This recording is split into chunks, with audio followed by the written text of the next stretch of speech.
আজকে বানিয়ে ফেললাম মেথি পনির রেসিপি। তো নিরামিষের দিনে খুব সহজেই বানিয়ে নেওয়া যায়। তো প্রথমে পনিরগুলিকে আস্তে আস্তে করে কেটে নিয়েছি, অনেকগুলো বড় বড় টুকরো করে কেটে নিয়েছি। এবার কড়াইতে তেল দিয়ে দিলাম। তেল দিয়ে পনিরগুলোকে আস্তে আস্তে করে ভেজে নেব, একটু হালকা লালচে করে ভেজে নিতে হবে। তেলটা একটু স্প্রেড করে নিয়েছি কড়ার মধ্যে, দিয়ে পনিরগুলো এক এক করে সব ছেড়ে দিলাম। একটু তেল ছিটো ছিল বলে ভয় লাগছিল, কিন্তু সব পনিরগুলোকে একটু আস্তে আস্তে করে ছেড়ে ভেজে নিয়েছি।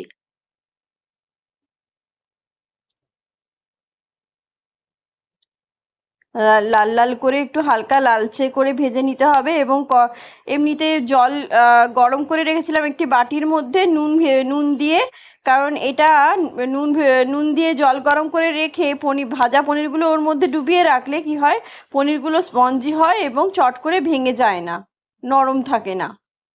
তো তুলে নিয়েছি। এইবার গোটা গরম মশলা দিয়ে দিলাম, দারচিনি, লবঙ্গ, এলাচ, একটু বড় এলাচ, স্টার অ্যানিস, এগুলো একটু দিয়ে দিয়েছি। আর শুকনো লঙ্কা আর তেজপাতা দিয়ে দিলাম। দিয়ে এবার সেই সমস্ত গোটা মশলাগুলিকে একটু করে নেড়ে নেব। ভালো করে একটুখানি নেড়ে নিয়েছি। নেড়ে নেওয়ার পর এবারে আদা এবং লঙ্কা বাটা এটা পুরোটা দিয়ে দিলাম, দিয়ে একটু কষিয়ে নিলাম। এরপর টমেটো অ্যাড করব। টমেটো কুচিগুলি অলরেডি রাখা ছিল, সেগুলো সমস্ত অ্যাড করে দিয়েছি। দিয়ে একটুখানি কষিয়ে নিয়েছি, নিয়ে অল্প একটু জল দেব। নুন দিয়েছি। এবার এক এক করে মশলাগুলি দেওয়ার পালা। ব্যালেন্স করে নুন দিয়েছি, হলুদ দিয়েছি, জিরে গুঁড়ি দিয়েছি। হলুদ না দিলে রান্না কিন্তু জমে না, একদমই জমে না। এবং স্বাদ মতো একটুখানি চিনিও দিয়ে দিয়েছিলাম। দিয়ে একটু জল দিয়ে নাড়াচাড়া করে নিয়ে একটু ফুটছিল মশলাটা, ভালো করে ফুটিয়ে নিয়েছি, একটু কষিয়ে নিয়েছি। দিয়ে এবারে সেদ্ধ করে অলরেডি সেদ্ধ করা আলু ছিল, সেদ্ধ করে রেখেছিলাম, সেগুলিকে দিয়ে দিয়েছি। দিয়ে একটু ভালো করে সবগুলো একসাথে নিয়ে একটু কষিয়ে নিয়ে সামান্য চিনি দিয়ে দিয়েছি নুন মিষ্টির ব্যালেন্সের জন্য। দিয়ে এবার টক দই অল্প করে 2 চামচের মতো টক দই দিয়েছি।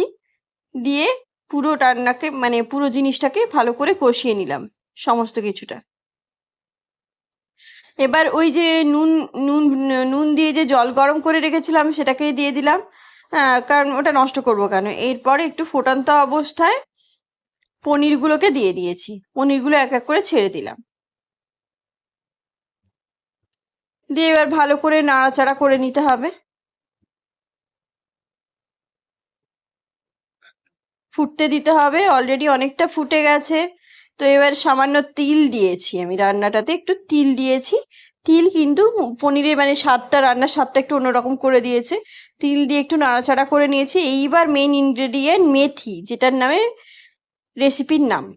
তো কাসৌরি মেথি অ্যাড করে দিলাম। কাসৌরি মেথি অ্যাড করে এবার ভালো করে রান্নাটাকে কষিয়ে নিলাম সব কিছুটা। তো আমার মেথি পনির রেডি। কি কেমন লাগছে?